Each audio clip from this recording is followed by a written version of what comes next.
الحمد للہ وکفی والصلاة والسلام علی عباده الذین اصطفی خصوصاً علی افضلہم وخاتم النبیین محمد الامین وعلی آلہ وصحبہ اجمعین اما بعد فقد قال اللہ تبارک وتعالی کما ورد فی سورة الزخرف اعوذ باللہ من الشیطان الرجیم بسم اللہ الرحمن الرحیم حامیم والکتاب المبین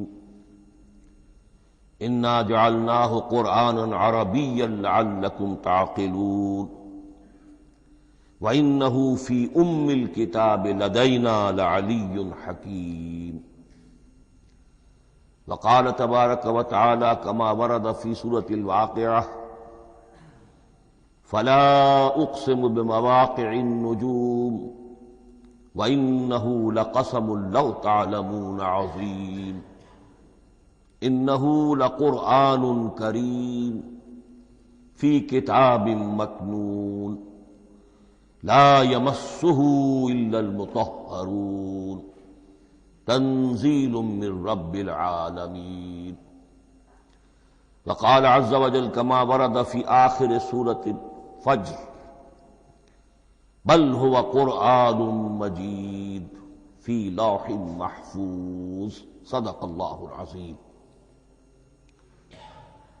رب اشرح لي صدري ويسر لي امري واحلل عقدة من لساني يفقهوا قولي اللهم ربنا الهمنا رشدنا واعذنا من شرور انفسنا اللهم ارنا الحق حقا وارزقنا اتباعه وارنا الباطل باطلا وارزقنا اجتنابه اللهم ارحمنا بالقرآن العظيم واجعله لنا اماما ونورا وهدى ورحمة اللهم ذكرنا منه ما نسينا وعلمنا منه ما جهلنا وارزقنا تلاوته آناء الليل وآناء النهار واجعله لنا حجة يا رب العالمين آمین۔ آج شعبان معظم کی 28ویں شب ہے اور ہم ماہ رمضان مبارک کے دوران نماز تراویح کے ساتھ دورہ ترجمہ قرآن کی تمہید کے طور پر آج اور کل تعارف قرآن کے ضمن میں بعض چیزوں پر غور کریں گے تاکہ اثناء دورہ ترجمہ قرآن یہ چیزیں آپ کے ذہن میں ایک پس منظر کے طور پر موجود رہیں۔ رمضان مبارک میں نماز تراویح کے ساتھ دورہ ترجمہ قرآن کا جو سلسلہ ہم نے شروع کیا اب اسے 15 برس سے زائد ہو چکے ہیں۔ الحمدللہ کہ اس کا چرچا اب وسیع و عریض پیمانے پر ہو چکا ہے، نہ صرف اندرون ملک بیرون ملک بھی۔ اس دوران میں خود میں نے جہاں تک مجھے یاد پڑتا ہے کم سے کم 6 مرتبہ دورہ ترجمہ قرآن کی تکمیل کی سعادت حاصل کی ہے۔ 2 مرتبہ اس سے قبل کراچی میں، 3 مرتبہ لاہور میں، 1 مرتبہ ملتان میں، 1 مرتبہ ابوظہبی میں۔ اور اس سال جو میں اپنی اب ضعیفی اور اپنے علالت کے باوجود یہ ہمت کر رہا ہوں اس کا ایک خاص سبب ہے، اور وہ یہ کہ اللہ کے فضل و کرم سے بعض صورتیں ایسی پیدا ہوئیں کہ کیبل ٹی وی پر میرے ان دروس قرآن یا دورہ ترجمہ قرآن کے کیسٹ دکھائے گئے بھارت میں، اور وہیں سے یہ درخواست بھی موصول ہوئی کہ ہم چاہتے ہیں کہ اسے سیٹلائٹ پر ٹیلی کاسٹ کرائیں، لیکن اس کے لیے اس کی جو ریکارڈنگ ہے اس کا معیار بہتر ہونا چاہیے۔ تو اس ضرورت کو پورا کرنے کے لیے میں یہ ہمت کر رہا ہوں، اگرچہ اب جو بھی عمر کی سطح ہے وَمَن نُعَمِّرْهُ نُنَكِّسُ فِي الْخَلْقِ، میری یادداشت بھی اتنی شارپ نہیں رہی ہے جتنے پہلی تھی، استحضار جو کراس ریفرنسز کا ہے وہ بھی اب اتنا نہیں ہے جتنا کہ پہلے تھا، اور کبھی کبھی میری زبان لڑکھڑاتی بھی ہے۔ ان تمام معذوریوں کے باوجود اس ایک اہم ضرورت کے تحت میں نے یہ ارادہ کیا۔ میں خود بھی اللہ سے دعا کرتا ہوں، آپ بھی اللہ سے دعا فرمائیں کہ اس ارادے کی تکمیل ہو جائے اور اس سلسلے کو اللہ تعالیٰ اپنے کلام پاک کے پیغام اور علم اور حکمت کی ایک بڑے پیمانے پر پورے عالم انسانیت میں پھیلانے کا ذریعہ بنا دے۔ تعارف قرآن کے ضمن میں سب سے پہلی بات جو سمجھنے کی ہے وہ یہ کہ قرآن مجید کے بارے میں ہمارا اجمالی عقیدہ کیا ہے۔ یہ 3 جملوں پر مشتمل ہو سکتا ہے۔ ہمارے نزدیک قرآن اللہ کا کلام ہے جو محمد الرسول اللہ صلی اللہ علیہ وسلم پر نازل ہوا، اور تیسرے یہ کہ یہ مکمل محفوظ شکل میں موجود ہے بنوعاً، اس میں نہ کوئی تحریف ہوئی ہے نہ کوئی تبدیلی ہوئی ہے۔ یہ کم سے کم 3 اجزاء ہیں ہمارے عقیدے کے قرآن مجید کے بارے میں۔ لیکن اب اس کی کچھ علمی توضیحات۔ سب سے پہلے یہ کہ کلام ہونا، اس کا اللہ کا کلام ہونا، اس لیے کہ آپ کے علم میں ہے یہ تورات جو حضرت موسیٰ علیہ السلام کو دی گئی تھی وہ لکھی ہوئی شکل میں پتھر کی تختیوں پر لکھی ہوئی صورت میں دی گئی تھی، اور قرآن مجید کی تنزیل جو محمد رسول اللہ صلی اللہ علیہ وسلم پر ہوئی ہے وہ ایک مختلف صورت میں ہوئی ہے۔ اس کو قرآن مجید خود اللہ کا کلام قرار دیتا ہے۔ چنانچہ سورہ توبہ کی آیت ہے، آیت نمبر 6، وَإِنْ أَحَدٌ مِّنَ الْمُشْرِكِينَ اسْتَجَارَكَ فَأَجِرْهُ حَتَّى يَسْمَعَ كَلَامَ اللَّهِ ثُمَّ أَبْلِغْهُ مَأْمَنَهُ۔ جب ہجرت کے 9ویں سال آخری وارننگ دی گئی تھی مشرکین عرب کو کہ اب صرف تمہیں چند مہینے کی مہلت دی جا رہی ہے، اس دوران میں آخری فیصلہ کر لو اسلام قبول کرنا ہے یا نہیں، اس لیے کہ اس کے بعد مشرکین عرب کے لیے کوئی رعایت نہیں ہوگی، جو لوگ اسلام قبول نہیں کریں گے انہیں تہہ تیغ کر دیا جائے گا۔ فَإِذَا انْسَلَخَ الْأَشْهُرُ الْحُرُمُ فَاقْتُلُوا الْمُشْرِكِينَ حَيْثُ وَجَدتُّمُوهُمْ۔ جب یہ مہلت ختم ہو جائے تو ان مشرکین کا قتل عام کرو۔ اس کی وضاحت پھر جب سورہ توبہ ہم پڑھیں گے تو اس وقت یقیناً ذہن میں کچھ اشکالات آئیں گے، لیکن اس وقت اس ضمن میں تفصیلی بحث کا موقع نہیں۔ اب اس میں ایک استثناء رکھا گیا کہ ایک مشرک ہے، وہ چاہتا ہے کہ اتنا بڑا چیلنج جو ہمیں دے دیا گیا تو ہمیں موقع دیا جائے کہ ہم آئیں، آپ کے پاس بیٹھیں، کچھ دن رہیں، اللہ کا کلام سنیں، آپ کیا بات منوانا چاہتے ہیں، اس کے لیے کیا دلائل ہیں، اس کو اچھی طرح سمجھیں، اس کا ہمیں موقع ہونا چاہیے۔ اس کے لیے یہ آیت نازل ہوئی کہ وَإِنْ أَحَدٌ مِّنَ الْمُشْرِكِينَ اسْتَجَارَكَ، اے نبی اگر ان مشرکین میں سے کوئی شخص آپ سے پناہ طلب کرے فَأَجِرْهُ، اسے پناہ دیجئے، حَتَّى يَسْمَعَ كَلَامَ اللَّهِ، یہاں تک کہ وہ اللہ کا کلام سن لے، ثُمَّ أَبْلِغْهُ مَأْمَنًا، پھر یہ بھی نہیں کہ اسی وقت اسے کہا جائے کہ تم مانتے ہو یا نہیں مانتے، نہیں، پھر اسے اس کے امن کے مقام پر پہنچا دو۔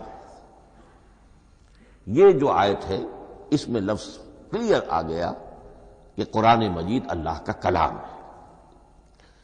لیکن اب اسی تل کے اوٹ میں پہاڑ والا مسئلہ ہے، ٹپ آف آئس برگ، اس کے نیچے وہ کتنا بڑا تودہ ہوتا ہے۔ کلام جو ہے اللہ تعالیٰ کی صفت ہے، اور یہ بڑا مسئلہ گہرا ہے، اور علم کلام کا ایک بڑا پیچیدہ مسئلہ ہے کہ ذات باری تعالیٰ اور اس کی صفات کے مابین کیا ربط و تعلق ہے۔ آیا صفات ذات کا جز ہیں، جزو لا ینفک ہیں، حصہ ہے، یا کچھ زائد بر ذات، جس کو علامہ اقبال نے ایک جگہ کہا ہے صفات ذات حق، حق سے جدا یا عین ذات۔ یہ ہمارے علم کلام کا ایک بڑا پیچیدہ مسئلہ ہے، لیکن یہ کہ اس میں متکلمین کا جو تقریباً اجماعی فیصلہ ہے وہ دو لفظوں میں آتا لا عین ولا غیر. اللہ کی صفات نہ تو اس کی ذات کا عین ہے نہ اس کی ذات سے غیر ہے. بہت پیچیدہ شکل ہے، اور یہ بھی اس وقت کا میرا موضوع نہیں ہے، میں صرف کسی اور موضوع کے لیے صرف حوالے دے رہا ہوں. بہرحال قرآن مجید کا جو تعلق ہے ذات باری تعالیٰ کے ساتھ، وہ اس مسئلے سے بخوبی واضح ہو جاتا ہے کہ چونکہ یہ اللہ تعالیٰ کی صفت ہے، اور صفت کو ہم یہ نہیں کہہ سکتے کہ وہ ذات باری تعالیٰ سے جدا ہے، یہ بھی نہیں کہہ سکتے کہ اس کی ذات کا جزو لا ینفک ہے. کچھ اسی طرح کا تعلق ہے قرآن مجید کا ذات باری تعالیٰ کے ساتھ. لیکن یہ مسئلہ قرآن مجید میں خود بیان ہوا، اور سورہ حشر کی آیت میں تو یہ فرمایا گیا، اللہ تعالیٰ نے اپنے اس کلام کی عظمت کو یوں بیان کیا، وہ عظمت کما ہیا، جیسے کہ وہ فی الواقع ہے، اور جس کا کہ گویا کہ پورا ادراک ہمارے لیے اپنی بہت سی محدودیتوں کی وجہ سے ممکن نہیں ہے. لیکن ایک تمثیل کے پیرائے میں سمجھایا، لو انزلنا ھذا القرآن علی جبل لرأیتہ خاشعا متصدعا من خشیۃ اللہ وتلک الامثال نضربها للناس لعلهم یتفکرون. اگر ہم نے اس قرآن کو کسی پہاڑ پر اتار دیا ہوتا تو تم دیکھتے کہ وہ دب جاتا اور پھٹ جاتا اللہ کے خوف سے. اور یہ مثالیں ہیں جو ہم لوگوں کے لیے بیان کرتے ہیں تاکہ وہ غور کریں، تدبر کریں، سمجھیں. ما لا یدرک کلہ لا یترک کلہ، اگرچہ بتمام و کمال عظمت قرآن کا فہم ان کے لیے ممکن نہیں ہے، لیکن کسی درجے میں تو کچھ انعکاس اس کا ہو جائے، کچھ اندازہ ہو جائے، انسان اپنی ذہنی سطح کے اعتبار سے اس کی مناسبت سے کسی درجے میں عظمت قرآن کا اندازہ کر لے تو اللہ تعالیٰ کے ان الفاظ کو سامنے رکھے کہ لو انزلنا ھذا القرآن علی جبل لرأیتہ خاشعا متصدعا من خشیۃ اللہ. اب اس آیت کو سمجھنے کے لیے سورہ اعراف کی آیت نمبر 143 کو سمجھنا ہوگا، اسی اصول کے تحت کہ القرآن یفسر بعضہ بعضا، قرآن کا ایک حصہ دوسرے حصے کی تشریح کرتا ہے. وہاں یہ واقعہ بیان ہوا ہے کہ حضرت موسیٰ علیہ السلام کو جب اللہ تعالیٰ نے کوہ طور پر طلب فرمایا 30 راتوں کے لیے، جس میں بعد میں 10 کا اضافہ کر کے وہ ایک 40 رات کا ایک کورس بنا، دن رات. اس موقع پر جو مخاطبہ الہی، مکالمہ الہی سے مشرف ہوئے حضرت موسیٰ علیہ السلام، تو ان کی آتش شوق بھڑکی اور انہوں نے بڑی جرأت کر کے یہ درخواست کر دی، رب ارنی انظر الیک، پروردگار مجھے اپنا دیدار بھی عطا فرما، مجھے موقع عنایت فرما، میں تجھے دیکھ سکوں. یہ ان کی وہ آتش شوق کا مسئلہ ہے. لیکن جواب کیا ملا؟ لن ترانی، تو مجھے ہرگز نہیں دیکھ سکتے. ولکن انظر الی الجبل فإن استقر مکانہ فسوف ترانی. لیکن ظاہر بات ہے کہ حضرت موسیٰ علیہ السلام کو بات سمجھانے کے لیے کچھ مشاہدہ بھی کرانا تھا. فرمایا تم مجھے نہیں دیکھ سکتے، البتہ اس سامنے کے پہاڑ پر نگاہ جماؤ، ہم اس پر اپنی ایک تجلی ڈالیں گے. یہ اگلی الفاظ کے اندر وضاحت ہے، میں یہاں پہلے سے بیان کر رہا ہوں سمجھانے کے لیے. اگر وہ پہاڑ ہماری اس تجلی کو، تجلی کسے کہتے ہیں؟ جلا، روشنی، تو اللہ تعالیٰ کی طرف سے کوئی خاص اس کے نور کا جب پرتو ہوتا ہے کسی شے پر تو وہ اس کی تجلی ہے. ہم اپنی ایک تجلی اس پہاڑ پر ڈالیں گے، اگر وہ اس کو جھیل جائے، اپنی جگہ کھڑا رہ جائے، تو تم سمجھنا کہ شاید تم بھی ہمیں دیکھ سکو. فلما تجلی ربہ للجبل، اب یہاں وہ لفظ آ گیا، جب اللہ نے تجلی اپنی پہاڑ پر ڈالی، جعلہ دکا وخر موسیٰ صعقا، وہ پہاڑ ریزہ ریزہ ہو گیا اور حضرت موسیٰ بے ہوش ہو کر گر گئے. اب یہ بے ہوش ہو کر گر جانا، جبکہ وہ تجلی براہ راست بھی نہیں ہے، بالواسطہ ہے. مشاہدہ جو کر رہے حضرت موسیٰ وہ بالواسطہ ہے، تجلی پہاڑ پر ہے. لیکن یہ کہ اس کا بھی بالواسطہ اس کا جو ہوا ہے، اس کی جو تاثیر ہوئی حضرت موسیٰ علیہ السلام پر کہ وہ اس کی تاب نہ لا سکے اور بے ہوش ہو کر گر گئے۔ یہاں سے یہ بات سمجھ میں آتی ہے کہ یہ تجلی ذات باری تعالیٰ تھی جس نے کوہ طور کو جلا کر بھسم کر دیا یا ٹکڑے ٹکڑے کر دیا، ریزہ ریزہ کر دیا۔ اب ذات الہی کے ساتھ جو تعلق ہے کلام الہی کا، اور یہ صفت جو لا عین ولا غیر کے درجے میں ہے ذات کے ساتھ، تو وہی تاثیر اس کلام الہی کی بھی ہے۔ لو انزلنا هذا القرآن على جبل لرأيته خاشعا متصدعا من خشية الله وتلك الامثال نضربها للناس لعلهم يتفكرون۔ اس حقیقت کو اس دور میں میں اپنے مطالعے کی محدودیت کا اعتراف کرتے ہوئے عرض کر رہا ہوں کہ میرے نزدیک جس قدر پرشکوہ انداز میں علامہ اقبال نے بیان کیا ہے، اسی کیفیت کو وہ شاید اس کی کوئی مثال نہ مل سکے۔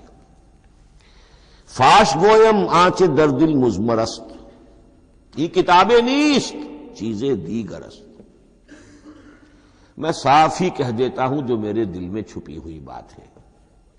فاش گویم آنچ در دل مزمرست، یہ کتابیں نیست، اس قرآن کو کتاب نہ سمجھنا، یہ کچھ اور شے ہے، چیزیں دیگرست۔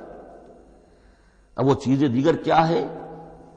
وہی جو میں نے عرض کیا، ذات باری تعالیٰ اور کلام کا صفت باری تعالیٰ ہونا، اس کے بنا پر جو مناسبت ہے، جو قرب ہے، جو مشابہت ہے۔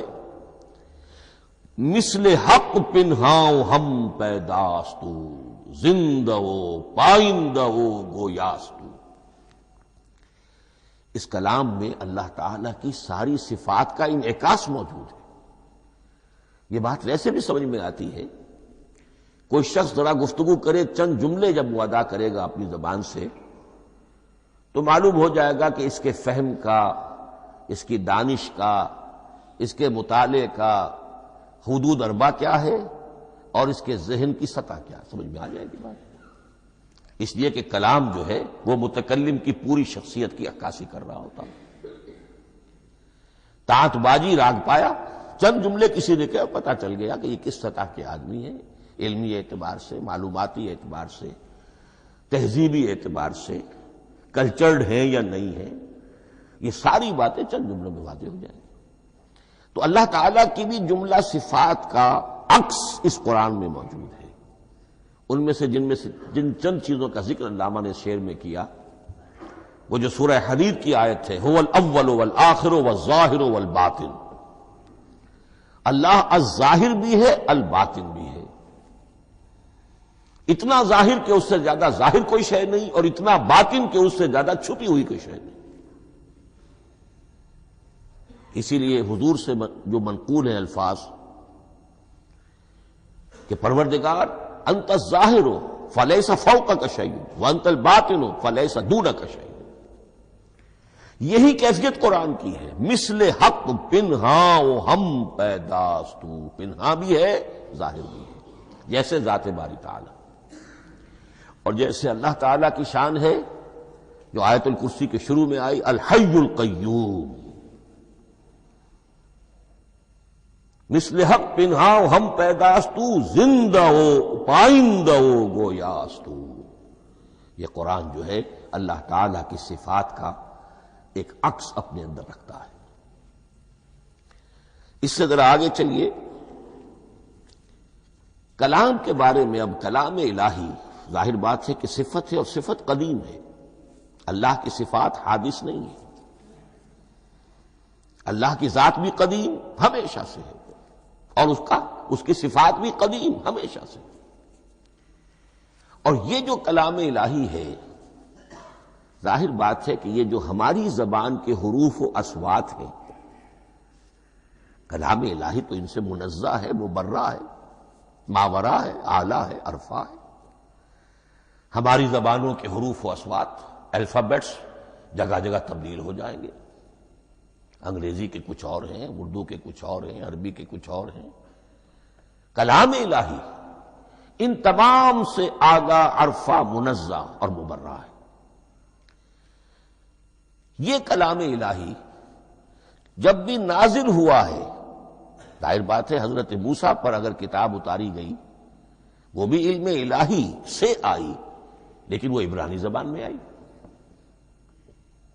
حضرت عیسیٰ علیہ السلام پر انجیل اتاری گئی، ہم یقین سے نہیں کہہ سکتے، دو میں سے کسی ایک زبان میں اتاری گئی ہوگی، یا عبرانی ہوگی، اس لیے کہ شام کے جس علاقے میں، فلسطین کے جس علاقے میں ان کی پیدائش ہوئی اور جہاں وہ دعوت و تبلیغ کے لیے گھومتے رہے، اس کے عوام کی زبان تھی آرامی اور خواص کی زبان تھی عبرانی، ہیبریو۔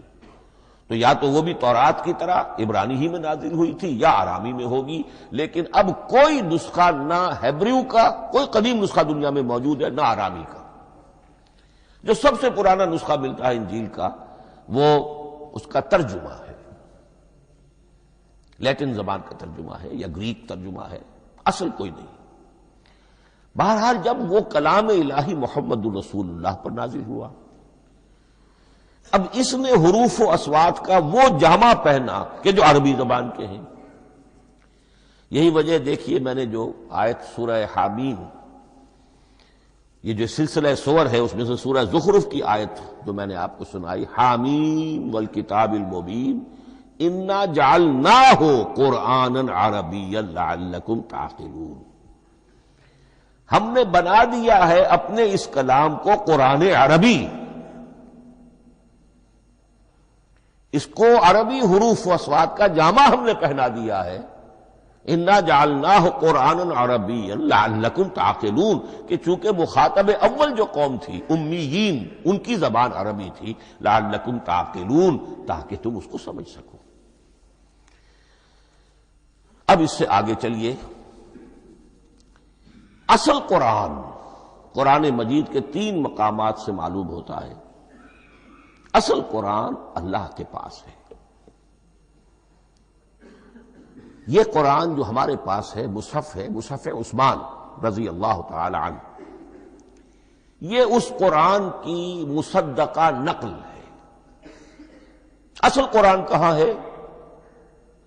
ایک جگہ فرمایا بل ہوا قرآن مجید فی لوح محفوظ، لوح محفوظ میں ہے، اصل قرآن وہاں ہے۔ اسی طریقے سے اسی سورہ زخرف کی اگلی آیت کیا ہے؟ ہم نے اسے عربی قرآن بنا کر اتارا، لیکن اصل قرآن کیا ہے؟ وَإِنَّهُ فِي أُمِّ الْكِتَابِ لَدَيْنَا لَعَلِيٌّ حَكِيمٌ، حقیقت میں تو یہ ام الکتاب میں ہے جو ہمارے پاس ہے،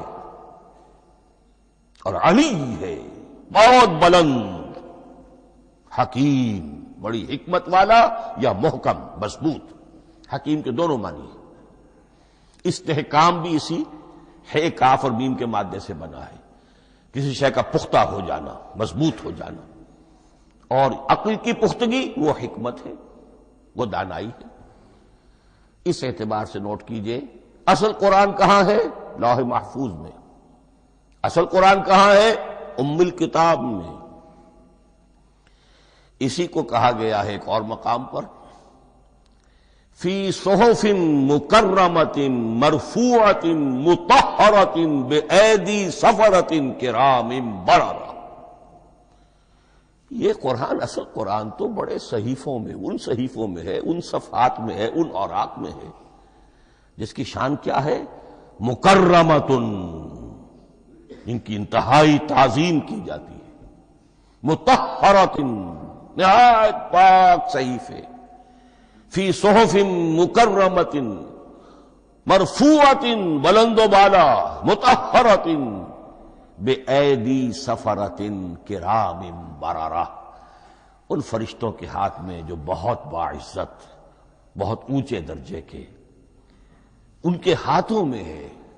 وہ لوگ ہیں کہ جو جن کی تحویل میں ہے یہ کلام پاک، فی صحف مکرمۃ مرفوعۃ مطہرۃ بِأَيْدِي سَفَرَةٍ كِرَامٍ بَرَرَةٍ۔ اب اسی کو بیان کیا ہے سورہ واقعہ میں، فلا اقسم بمواقع النجوم، تو نہیں، میں قسم کھاتا ہوں ستاروں کے ڈوبنے کی جگہ کی۔ وَإِنَّهُ لَوْ تَعْلَمُونَ لَقَسَمٌ عَظِيمٌ وَإِنَّهُ لَقَسَمٌ لَوْ تَعْلَمُونَ عَظِيمٌ، اور اگر تم جان سکتے تو یہ بہت بڑی قسم ہے جو ہم نے کھائی ہے، بہت بڑی گواہی ہے جو ہم نے پیش کی ہے۔ اب تدریجاً اس کا انکشاف ہو رہا ہے۔ یہ آج جو تصور ہے بلیک ہولز کا، اس سے کچھ اندازہ ہوتا ہے یہ ستارے کہاں ڈوب جاتے ہیں، بڑے بڑے ستارے نسیم منسیہ ہو جاتے ہیں، ستارے نہیں پوری گیلیکسیز اس میں گم ہو جاتے ہیں، وہ مقبرے ہیں بڑی بڑی گیلیکسیز کے۔ فلا اقسم بمواقع النجوم وانه لقسم لو تعلمون عظیم انه لقرآن کریم، یہ قرآن ہے بہت باعزت، فی کتاب مکنون، اور یہ اس کتاب میں جو چھپی ہوئی ہے۔ یہ لؤلؤ مکنون کا لفظ آتا ہے قرآن مجید میں، جیسے موتی ہوتے ہیں انہیں چھپا کر رکھا جاتا ہے ڈبیوں میں، مخملی ڈبیوں کے اندر موتیوں کو، اسی طریقے سے فی کتاب مکنون لا یمسہ الا المطہرون، وہ صحیفے بھی بہت مطہرہ تھے اور ان کو چھو نہیں سکتے مگر وہی جو انتہائی پاک ہیں، ملائکہ مقربین، جن کے قریب سے بھی ہو کر معصیت یا گناہ کا کوئی تصور تک نہیں گزر سکتا، وہ ہیں جو اس کو چھوتے ہیں، ان کے ہاتھوں میں ہے، ان کی تحویل میں ہے۔ یہ ہے وہ چیزیں کہ جس سے اندازہ ہوا کہ اصل قرآن کہاں ہے۔ یہ جو ہمارے پاس ہے در حقیقت یہ نقل مطابق اصل ہے، مصدقہ نقل ہے۔ اب اس میں آپ سے عرض کر دوں کہ ایک بہت خوبصورت بات ہمیں جو ملتی ہے، تورات میں جو استثناء، جو صفر استثناء ہے ڈیوٹرانومی، اس کے 18ویں باب میں 18ویں اور 19ویں آیات جو ہیں اس میں ذکر موجود ہے، میں ان کے لیے انہی کے بھائیوں میں سے تیری مانند ایک نبی برپا کروں گا۔ اللہ تعالیٰ کلام فرما رہے ہیں یہاں حضرت موسیٰ علیہ السلام سے، آج بھی موجود ہے اولڈ ٹیسٹمنٹ ڈیوٹرانومی یا کتاب استثناء، صفر استثناء، اس کا 18واں باب، اس کی 18ویں اور 19ویں آیات جب چاہیں جا کر دیکھیں۔ میں ان کے لیے ان کے بھائیوں ہی میں سے تیری مانند ایک رسول اٹھاؤں گا، میں ان کے لیے انہی کے بھائیوں میں سے تیری مانند ایک نبی برپا کروں گا اور اپنا کلام اس کے منہ میں ڈالوں گا، اور جو کچھ میں اس سے کہوں گا وہی وہ ان سے کہے گا۔ یہ ہے جو پیشین گوئی ہے محمد الرسول اللہ صلی اللہ علیہ وسلم کی، اور یہاں وہ فرق واضح کر دیا گیا، اے موسیٰ تم سے تو یا تو ہم نے کلام کیا ہے یا تمہیں جو کتاب دی ہے وہ لکھی ہوئی دی ہے، لیکن جو نبی تیری ہی مانند میں برپا کروں گا۔ اب اس میں بھی نوٹ کرنے کی بات ہے کہ حضرت موسیٰ کے مشابہ نبی اکرم صلی اللہ علیہ وسلم کے سوا کوئی نبی نہیں۔ صاحب کتاب وہ بھی تھے، صاحب کتاب محمد بھی ہے، صاحب امت وہ بھی تھے، اور صاحب امت محمد رسول اللہ ہے، تیری مانند۔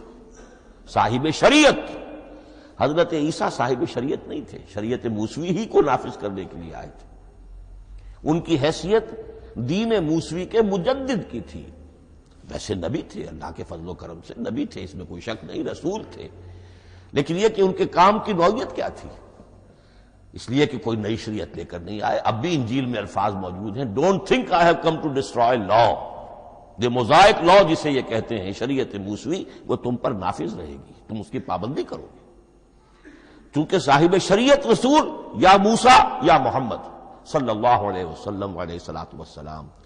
تو میں ان کے بھائیوں میں سے، اب بھائی کون ہوں گے؟ ظاہر بات ہے بنی اسرائیل، ان کے کزنز کون ہیں؟ بنی اسماعیل۔ بنی اسرائیلی تو جو بھی نبی ہے وہ انہی میں سے ہے، ان کے بھائیوں میں سے، تو بھائی تو ہوگا، ان کا کزن ہوگا، اب وہ کون ہے؟ بنی اسماعیل۔ آپ نے ابھی سنا ہوگا جب پیس ٹریٹی ہوئی تھی اور کلنٹن صاحب آئے تھے، اور وہاں جب شاہ حسین جو ہیں اردن کے وہ بھی آئے اور بغل گیر ہوئے تھے، اسرائیل کے وزیر اعظم تھے، تو اس وقت یہ لفظ استعمال کیا تھا صدر کلنٹن نے کہ آپ لوگ تو آپس میں کزنز ہیں، لفظ کزن استعمال کیا تھا۔ تو ان کے بھائیوں میں سے گویا کہ غیر اسرائیلی جو ان کے قریب ترین قرابت دار ہوں گے وہ بنو اسماعیل ہیں. تیرے مانند صاحب شریعت نبی میں برپا کروں گا، لیکن اس پر جو میرا کلام اترے گا وہ کس شکل میں اترے گا؟ میں اپنا کلام اس کے منہ میں ڈالوں گا اور پھر وہ جو کچھ کہے گا وہ وہی کہے گا جو میں نے کہا ہے. اب اس کے حوالے سے ایک بہت اہم بات سمجھ لیجئے، اور قرآن مجید کے دو اہم مقامات کی وضاحت اس سے ہو جائے گی. یہ کلام اللہ، قرآن مجید میں اس کو قول جبرائیل بھی کہا گیا ہے. کلام اللہ حضرت جبرائیل کے ذریعے سے جب ادا ہوا ہے تو قول جبرائیل ہے، اور پھر جب وہ محمد الرسول اللہ کی زبانی ادا ہوا تو قول رسول ہے، قول محمد ہے صلی اللہ علیہ وسلم. یہ قول اللہ بھی ہے، قول جبرائیل بھی ہے، اور قول محمد بھی ہے بیک وقت. یہ بات دیکھیے سورہ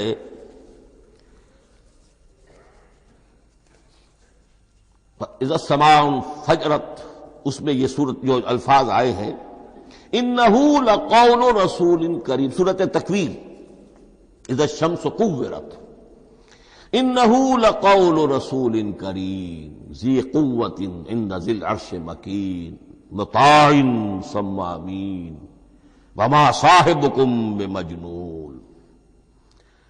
یہ یہاں پر حضرت جبرائیل کا ذکر ہو رہا ہے.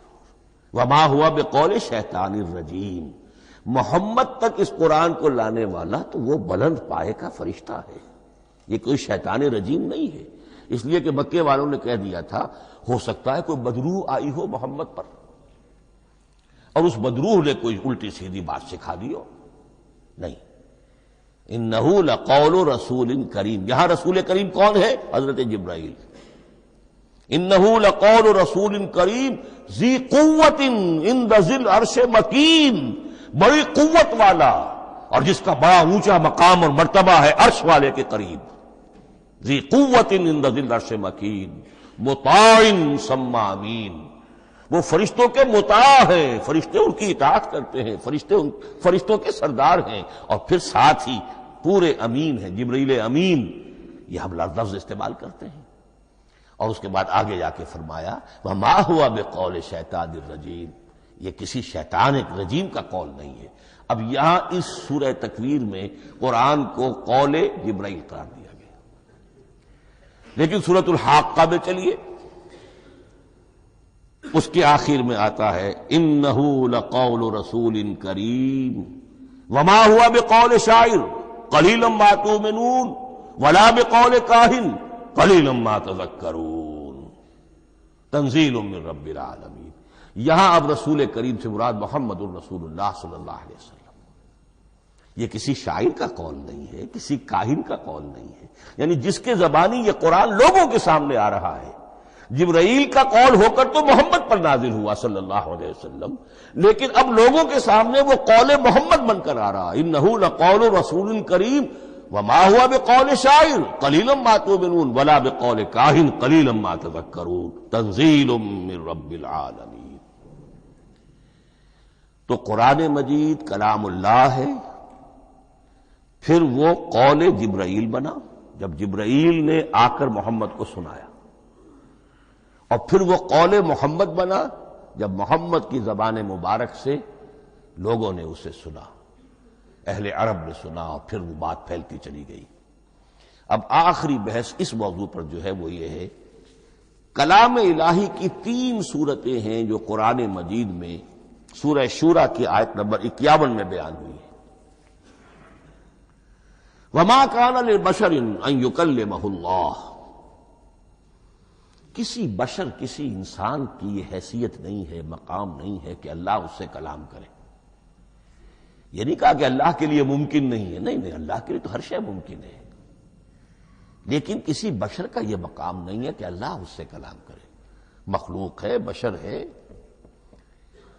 ما کان لبشر ان یکلمہ اللہ الا اب 3 شکلیں آئیں، الا وحیا او من وراء حجاب او یرسل رسولا فیوحی باذنہ ما یشاء انہ علی حکیم. 3 صورتیں ہیں کلام الہی کی. یا تو براہ راست اللہ وحی کرتا ہے بغیر کسی فرشتے کی درمیان میں ذریعہ بنائے ہوئے، اسی کا نام الہام ہے، اسی کا نام تحدیث ہے۔ یہ غیر نبی کے ساتھ بھی ہوتا ہے۔ حضور نے فرمایا ہر نبی کی امت میں محدث ہوتے تھے جن سے اللہ کلام کرتا تھا، اور میری امت کا محدث عمر ہے رضی اللہ تعالی عنہ۔ محدث، محدث نہیں، محدث کے معنی ہے علم حدیث کا ماہر۔ امام بخاری محدث ہیں، امام مسلم محدث ہیں۔ محدث تحدیث سے مفعول بنا جس سے بات کی جاتی ہے، محدث۔ اللہ بات کرتا ہے، اللہ دل میں ڈال دیتا ہے، القاء ہو جاتا ہے، الہام ہو جاتا ہے، کوئی فرشتہ درمیان میں نہیں، براہ راست۔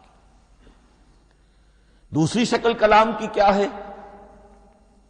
او من ورائے حجاب، یہ ہمارے علم کی حد تک صرف حضرت موسیٰ علیہ السلام کی شان ہے، استثنائی شان ہے۔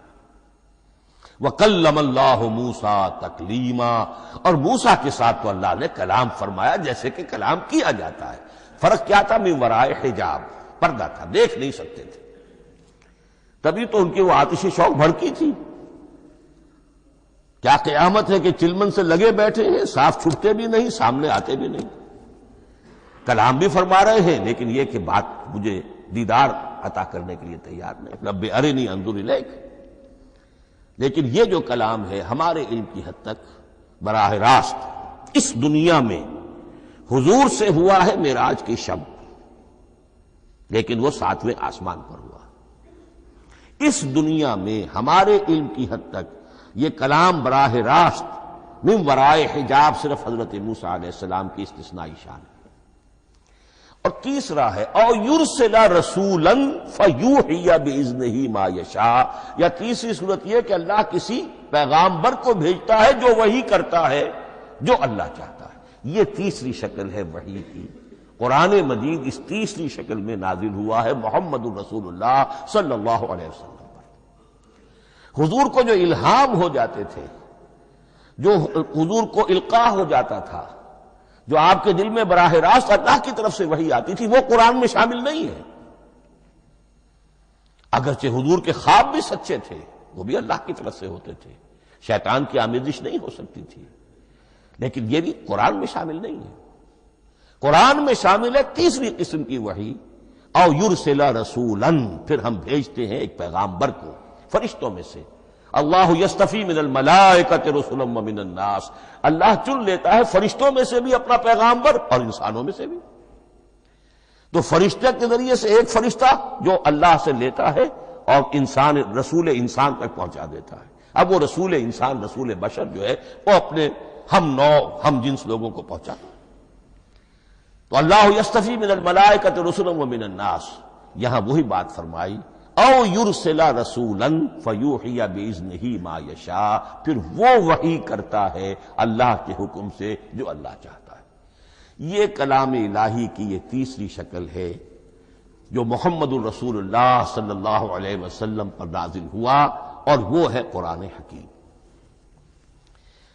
اب ایک اور بحث جو علمی ہے وہ یہ ہے کہ حضور پر جو اس کا نزول ہوا اس کی کیفیات کیا تھی۔ دو الفاظ استعمال ہوتے ہیں، انزال بھی اور تنزیل بھی۔ ان دونوں میں فرق کیا ہے اس کو نوٹ کر لینا چاہیے۔ لغوی اعتبار سے جان لینا چاہیے، نزل ینزل کسی کا خود اترنا، نازل ہونا، اترنا۔ انزل ینزل دفعتن اتار دینا، کسی اور نے کسی شے کو دفعتن نیچے اتار دیا۔ یہی مفہوم نزلہ کے ساتھ بے لگ جائے تو آ جاتا ہے، با کے ساتھ نزلہ بہی، یہ اتارنے کے مفہوم میں آئے گا۔ لفظی ترجمہ یہ بھی کر سکتے وہ اترا اس شے کے ساتھ۔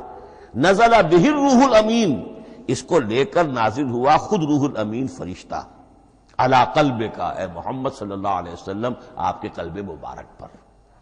تو نزلہ بے اور انزال اس کے معنی ایک ہی ہے۔ لیکن اگلا لفظ ہے تنزیل، نزل ینزل تنزیلا، اس کے معنی ہے رفتہ رفتہ، تدریجن، نجمن نجمن، تھوڑا تھوڑا کر کے، وقفے وقفے سے اتارنا۔ جیسے عربی میں اعلام کہیں گے، کسی کو کچھ بتا دینا، باخبر کر دینا، مطلع کر دینا، بھائی مطلع کر دیا میں نے، اب تم جانو تمہارا کام، یہ اعلام کہلائے گا۔ تعلیم کسے کہتے ہیں؟ سکھانا، درجہ بدرجہ، دیکھنا اس کی استعداد کیا ہے، آج یہ کیا بات سمجھ سکتا ہے، میں اتنے ہی درجے تک سمجھاؤں، اب کل میں اسے مزید سمجھاؤں گا، پرسوں مزید سمجھاؤں گا، یہ درجہ بدرجہ کسی شے کو سمجھانا، یہ تعلیم ہے۔ تو انزل ینزل انزالا، یہ ہے اتار دینا دفعتاً، اور نزل ینزل تنزیلا، یہ ہے تدریجاً اتارنا۔ اب قرآن مجید کے لیے یہ دونوں الفاظ مستعمل ہیں، لیلۃ القدر اور لیلۃ المبارکہ۔ اب یہ دو بھی نوٹ کر لیجئے، قرآن مجید میں چونکہ اہم مضامین کم سے کم دو جگہ پر ضرور آتے ہیں۔ انا انزلناہ فی لیلۃ القدر، یہاں انزلنا ہے، نزلنا نہیں ہے، انزلنا ہے، ہم نے اتارا اس کو لیلۃ القدر میں۔ اور باقی صورت تو آپ کو یاد ہوگی، وما ادراک ما لیلۃ القدر، لیلۃ القدر خیر من الف شہر، تنزل الملائکۃ والروح فیہا باذن ربہم من کل امر، سلام ہی حتی مطلع الفجر۔ لیکن یہ اہم مضمون قرآن مجید میں دوسری جگہ بھی ہے، سورہ دخان کے شروع میں فرمایا حامیم والکتاب المبین انا انزلناہ فی لیلۃ مبارکۃ انا کنا منذرین فیہا یفرق کل امر حکیم امرا من عندنا انا کنا مرسلین رحمتا من ربک انہ هو السمیع العلیم۔ یہ لیلۃ المبارکہ ہے، ایک ہی ہے، لیلۃ القدر اور لیلۃ المبارکہ، ان دونوں کے لیے وہی انزلنا کا لفظ آیا۔ لیکن یہ کہ سابقہ کتابوں کے اعتبار سے قرآن مجید کا فرق واضح کیا گیا ہے، مثلا سورہ نساء کی آیت نمبر 136 بہت نمایاں ہے، بہت نمایاں ہے۔ وہاں فرمایا گیا یا ایھا الذین آمنوا آمنوا باللہ ورسولہ والکتاب الذی نزل علی رسولہ والکتاب الذی انزل من قبل۔ اے ایمان کے دعوے دارو، حقیقتاً ایمان لاؤ، ایسے ایمان لاؤ جیسے ایمان لانے کا حق ہے، اللہ پر بھی اور اس کے رسول پر بھی، اور اس کتاب پر بھی جو اللہ نے اپنے رسول پر نازل فرمائی، اور اس کتاب پر بھی جو اللہ نے پہلے نازل فرمائی۔ لیکن نازل کے لیے یہاں آیا حضور کے لیے والکتاب الذی نزل علی رسولہ، تنزیل کی شکل میں، اور تورات کے لیے والکتاب الذی انزل من قبل، وہ تو دفعۃ واحداً لکھی ہوئی تختیوں کی شکل میں حضرت موسیٰ علیہ السلام کو دے دی گئی تھی۔ تو یا ایھا الذین آمنوا آمنوا باللہ ورسولہ والکتاب الذی نزل علی رسولہ والکتاب الذی انزل من قبل۔ یہ جو تنزیل ہوئی ہے حضور پر، یعنی لیلۃ القدر میں جو رمضان مبارک میں ہے، پورا قرآن لوح محفوظ سے، کتاب مکنون سے، ام الکتاب سے نقل کر کے اتار دیا گیا سمائے دنیا تک۔ پہلا آسمان جسے ہم کہتے ہیں سمائے دنیا، وہ آسمان جو قریب ترین ہے دنیا کے، وہاں سے اب یہ درجہ بدرجہ، تھوڑا تھوڑا، چند آیتیں، چند سورتیں، پھر آیتیں، پھر سورتیں، یہ نازل ہوا محمد الرسول اللہ صلی اللہ علیہ وسلم پر۔ گویا کہ پہلا مرحلہ انزال کا ہے، پورا قرآن لوح محفوظ یا کتاب مکنون یا ام الکتاب سے نقل کر کے اتار دیا گیا سمائے دنیا تک۔ یہ ہے انزل ینزل انزالا، انا انزلناہ فی لیلۃ القدر انا انزلناہ فی لیلۃ مبارکہ۔ لیکن محمد الرسول اللہ پر یہ نازل ہوا اب تھوڑا تھوڑا، نجمن نجمن، درجہ بدرجہ، تدریجن، یہ ہے تنزیل۔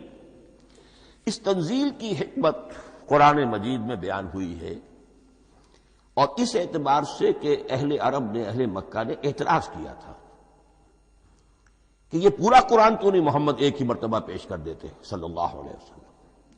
اس میں جو چیز مضمر تھی وہ یہ تھی کہ چونکہ یہ حقیقت میں اللہ کا کلام نہیں ہے، یہ محمد کا اپنا کلام ہے، تو کوئی شاعر دنیا میں ایسا نہیں ہے جو ایک دم اپنا پورا دیوان دے دے، وہ تو ساری عمر میں تھوڑا تھوڑا، آج غزل کہی، کل قصیدہ کہا، پرسوں کچھ اور کہا، پھر وہ جمع ہوتا ہے تو وہ دیوان بنتا ہے۔ اسی طریقے سے تو یہ کر رہے ہیں۔ اگر یہ اللہ کا کلام ہوتا تو بیک وقت آ جاتا۔ یہ تو ذرا محنت کرتے ہیں، کچھ اس کے اندر اس کو اپنی محنت سے کوشش کر کے کچھ موضوع کرتے ہیں، کلمات، الفاظ، اور اس طریقے سے رفتہ رفتہ لے کر آ رہے ہیں۔ اس لیے ان کا اعتراض نقل ہوا ہے یہ، وَقَالَ الَّذِينَ كَفَرُوا لَوْلَا نُزِّلَ عَلَيْهِ الْقُرْآنُ جُمْلَةً وَاحِدَةً، انہوں نے کہا کیوں نہیں اترا یہ قرآن پورا کا پورا ایک ہی بار؟ یہ اعتراض تھا۔ اس اعتراض کے جو جوابات دیے گئے ہیں وہ نوٹ کیجئے کہ لوگوں کے حق میں یہ مفید ہے، یہ پورے قرآن کا تحمل ایک وقت میں کر نہیں سکتے۔ یہ پورا قرآن تو ایک ہی مرتبہ اگر پہاڑ پر بھی اتار دیا جاتا تو وہ پھٹ جاتا، دب جاتا۔ وَقُرْآنًا فَرَقْنَاهُ لِتَقْرَأَهُ عَلَى النَّاسِ عَلَى مُكْثٍ وَنَزَّلْنَاهُ تَنزِيلًا، سورہ بنی اسرائیل آیت 106۔ یہ وہ قرآن ہے جس نے ہم نے جس کو ٹکڑے ٹکڑے کر کے، فرق نہ ہو، فرق توڑ دینا، تھوڑا تھوڑا کر کے ہم نے کر دیا، لِتَقْرَأَهُ عَلَى النَّاسِ عَلَى مُكْثٍ، تاکہ آپ اسے پڑھ کر سنائے لوگوں کو وقفے وقفے سے، تاکہ وہ سہار سکیں، سنبھال سکیں، برداشت کر سکیں۔ وَنَزَّلْنَاهُ تَنزِيلًا، اسی وجہ سے ہم نے اسے نازل کیا ہے بطرز تنزیل، بطرز انزال نہیں، بطرز تنزیل۔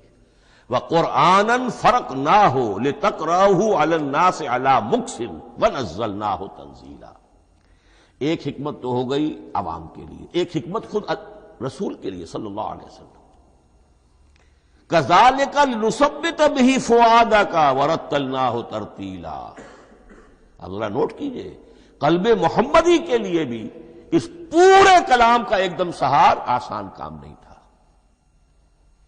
یہ اس لیے، یہ اسی سورہ الفرقان کی جو آیت کا میں نے ایک حصہ آپ کو سنا دیا تھا، اسی کے اندر اس کا جواب آیا ہے، اسی آیت میں، آیت نمبر 32 ہے یہ سورہ فرقان کی۔ وَقَالَ الَّذِينَ كَفَرُوا لَوْلَا نُزِّلَ عَلَيْهِ الْقُرْآنُ جُمْلَةً وَاحِدَةً، یہ اعتراض ہے۔ جواب کیا ہے؟ كَذَلِكَ لِنُثَبِّتَ بِهِ فُؤَادَكَ، ہم نے یہ اس لیے کیا ہے نبی کہ اس کے ذریعے سے آپ کے دل کو ٹھہراؤ اور جماؤ عطا کرے۔ یہ ایک دم اس کا اتر جانا، اِنَّا سَنُلْقِي عَلَيْكَ قَوْلًا ثَقِيلًا، بڑا بھاری بوجھ ہے، ناقابل برداشت ہے، تاکہ رفتہ رفتہ آپ کا دل، اس کے اندر تقویت بڑھتی چلی جائے، اس کے اندر اور اس کا تحمل جو ہے اس کی صلاحیت بڑھتی چلی جائے۔ كَذَلِكَ لِنُثَبِّتَ بِهِ فُؤَادَكَ وَرَتَّلْنَاهُ تَرْتِيلًا، اسی لیے ہم نے تھوڑا تھوڑا کر کے نازل کیا ہے۔ وَلَا يَأْتُونَكَ بِمَثَلٍ لَّا جِئْنَاكَ بِالْحَقِّ وَأَحْسَنَ تَفْسِيرًا، ساتھ ہی فرمایا کہ یہ لوگ جو بھی اعتراض کریں گے ہم اس کا جواب بھی اور بہترین تعویل بھی آپ کو دے دیں گے۔ اب اگلی بحث یہ ہے، یہ قرآن کب اور کہاں نازل ہوا؟ یہ عام معلوماتی شے ہے، اس میں کوئی پیچیدگی نہیں ہے، لیکن اس کی اہمیت ہے، بہت ضروری ہے۔ وہ میں انشاءاللہ اگلی بحث میں جبکہ قرآن کے سمجھنے کے جو اصول ہیں ان کو بیان کروں گا تو وضاحت سے بات آئے گی۔ یہ کہ یہ عام معلوماتی ایک ہمارے ذہن میں خاکہ رہنا چاہیے، زمان و مکان کا کیا رشتہ ہے قرآن کے ساتھ۔ قرآن نازل کب ہوا؟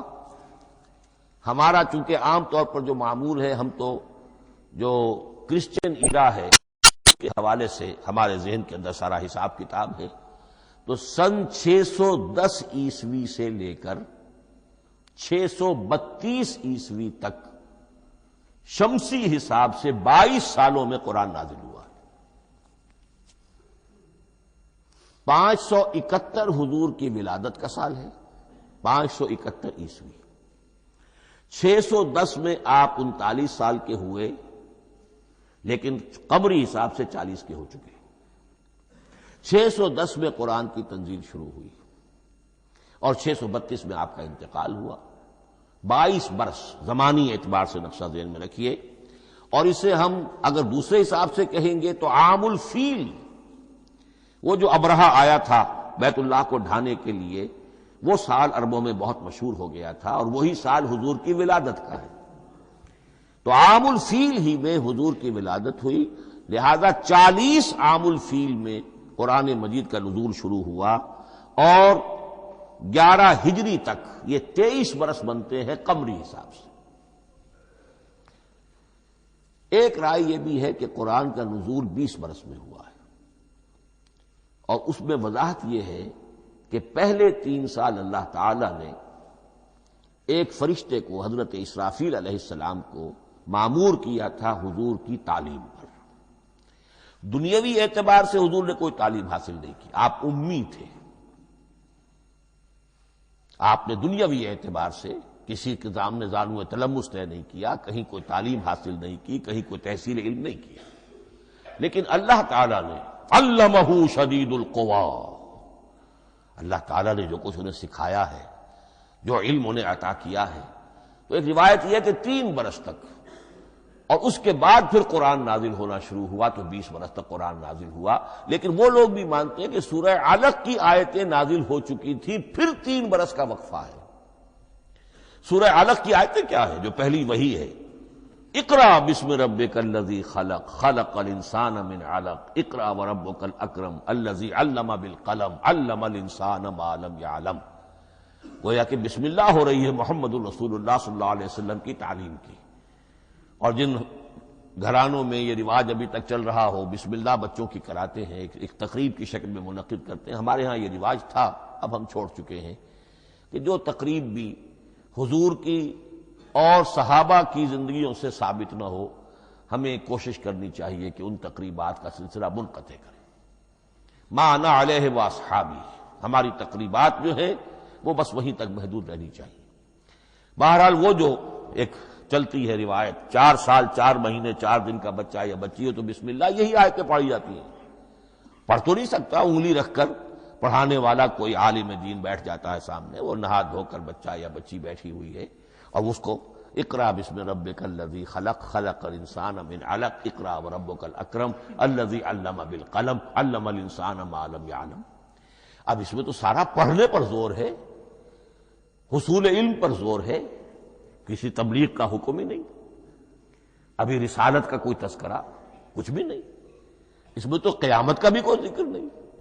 اب اس کے بعد روایت یہ ہے کہ 3 برس تک پھر حضرت اسرافیل دن رات حضور کے ساتھ رہے ہیں اور آپ کی تعلیم ہوئی ہے، اور پھر 3 برس کے بعد پھر وحی کا سلسلہ شروع ہوا ہے، واللہ عالم۔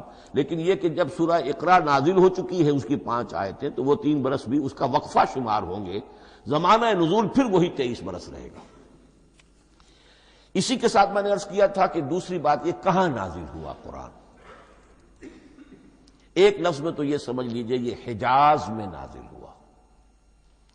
حجاز جزیرہ نمائے عرب کا ایک خاص حصہ ہے، پہاڑی سلسلہ، یوں سمجھ لیجئے، اس کو ذہن میں رکھیے۔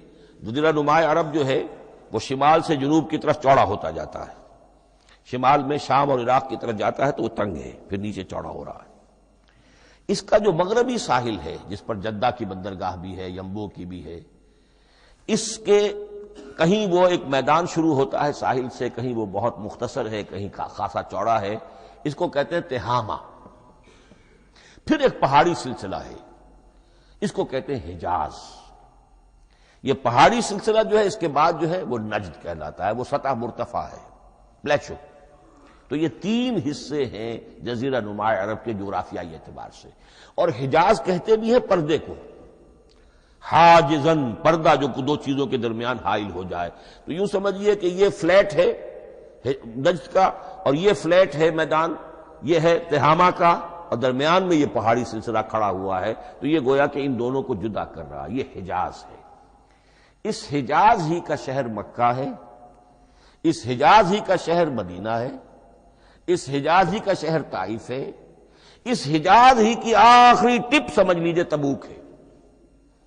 تو حضور صلی اللہ علیہ وسلم کی پوری زندگی آغاز وحی کے بعد سے لے کر وہ اسی علاقے کے اندر، پہلے آپ مکے میں تھے، قرآن مجید کی جو صورتیں اس دور میں نازل ہوئیں یا آیتیں نازل وہ مکیات کہلاتی ہیں۔ پھر آپ نے ہجرت کی، اور ہجرت کر کے جب آپ جا رہے تھے اس دوران میں بھی کچھ قرآن نازل ہوا اثناء ہجرت میں۔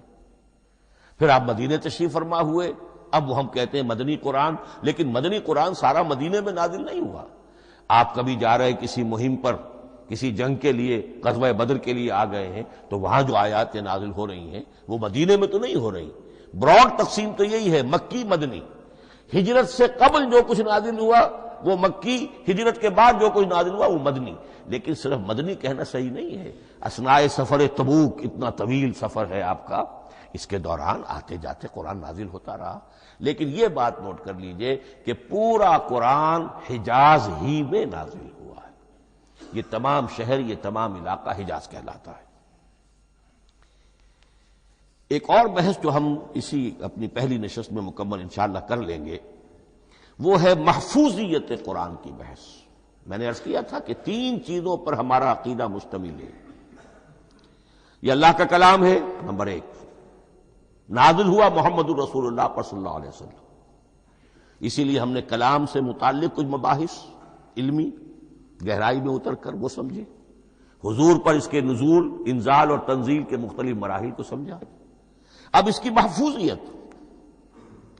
محفوظیت کے اعتبار سے واقعہ یہ ہے کہ واحد کتاب ہے پوری دنیا میں، واحد کتاب جس کے بارے میں دشمن بھی تسلیم کرتے ہیں، چاہے وہ اسے اللہ کا کلام نہ مانے، لیکن یہ مانتے ہیں کہ بعین ہی وہ شے جو محمد نے اپنی امت کو دی تھی آج بھی امت کے پاس صحیح موجود ہے. ظاہر بات ہے اگر تو اسے اللہ کا کلام مانے، وہی مانے، تب تو مسلمان ہی ہو گئے. وہ تو یہی کہتے ہیں کہ بہرحال محمد نے چاہے خود لکھا، تصنیف کیا، جو بھی کچھ کیا اس کو چھوڑ دیجئے، لیکن جو شے محمد نے اپنی امت کو دی تھی صلی اللہ علیہ وسلم بعین ہی وہ شے موجود ہے. تو یہ محفوظیت قرآن کی جو ہے، جبکہ کوئی اور دنیا کی کتاب اس کی مدعی ہی نہیں. تورات والوں کا سرے سے یہ دعویٰ ہی نہیں ہے. وہ تورات تو گم ہو گئی تھی نبوکدنضر کے حملے کے وقت. اس کے بعد سے دنیا میں تورات کا وجود نہیں ہے. اور پھر 100 برس کے بعد اپنی یادداشتوں سے مرتب کی ہے یہ تورات جو آج ہمارے سامنے ہے. انجیل کا جیسا کہ میں عرض کر چکا ہوں کوئی نسخہ جو ہے نہ عبرانی کا موجود ہے نہ آرامی زبان کا ہے. دنیا کی کوئی کتاب نہیں جو دعویٰ کر سکتی ہو. یہ قرآن جو شروع ہوتا ہے ذالک الکتاب لا ریب فیہ، یہ دعویٰ دنیا کی کسی اور کتاب نے خود کیا بھی نہیں. اس کی بھی جس قدر پرشکوہ الفاظ میں علامہ اقبال نے اس کی ترجمانی کی ہے انہی کا حصہ ہے. حرف اورا ریب نئے، تبدیل نئے، آیش شرمندہ تعویل نئے. اس قرآن کے کسی حرف میں کوئی تحریف ہو جانا نہیں، امکان ہی نہیں، قطعی طور پر. کسی لفظ کا بدل دیا جانا نہیں. حرف اورا ریب نئے، تبدیل نئے، اس میں کسی کا شک پر مبنی ہونا نہیں. آیش شرمندہ تعویل نئے. اس کی آیت کوئی بھی ایسی نہیں جسے تروڑا بروڑا جا سکے. یہ اپنی حفاظت خود کرتی ہے. لا یاتیہ الباطل من بین یدیہ ولا من خلفہ، حامیم السجدہ کی آیت نمبر 42. اس پر باطل حملہ آور ہو ہی نہیں سکتا. انا نحن نزلنا الذکر وانا لہ لحافظون، ہم ہی نے یہ الذکر نازل کیا ہے اور ہم ہی اس کی حفاظت کرنے والے ہیں. جہاں تک پہلے ٹکڑے کا تعلق ہے اس آیت مبارکہ کا، اس میں تو تورات بھی آئے گی. تورات کس نے نازل کی؟ اللہ نے نازل کی. انجیل کس نے نازل کی؟ اللہ نے نازل کی. انا انزلنا التوراۃ فیہا ھدی ونور، یہ سورہ مائدہ میں الفاظ ہیں. انجیل کے بارے میں بھی ہم نے انجیل عطا کی عیسیٰ کو، فیہ ھدی ونور.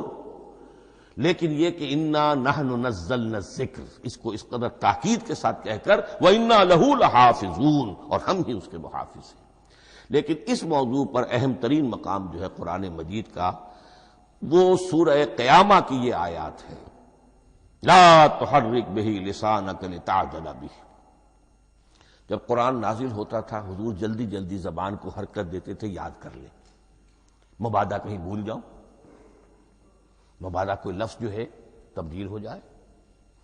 یہ مشقت جو آپ جھیل رہے تھے اس سے اللہ نے روک دیا از راہ شفقت اور محبت.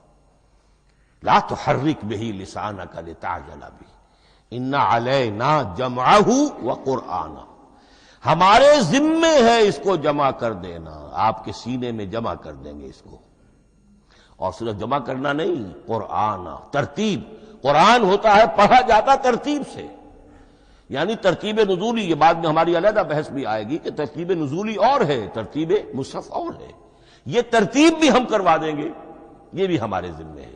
ان علینا جمعہ وقرآنہ فاذا قرأناہ فاتبع قرآنہ، پھر جب ہم جس ترتیب سے پھر آپ کو پڑھائیں اسی ترتیب کی پیروی کیجیے۔ یہ جو ہے کہ قرآن کا جمع اور تدوین، یہ بھی اللہ تعالیٰ نے اس کی ضمانت لی، اور اس کی ترتیب بھی اللہ تعالیٰ ہی کی ضمانت سے ہے۔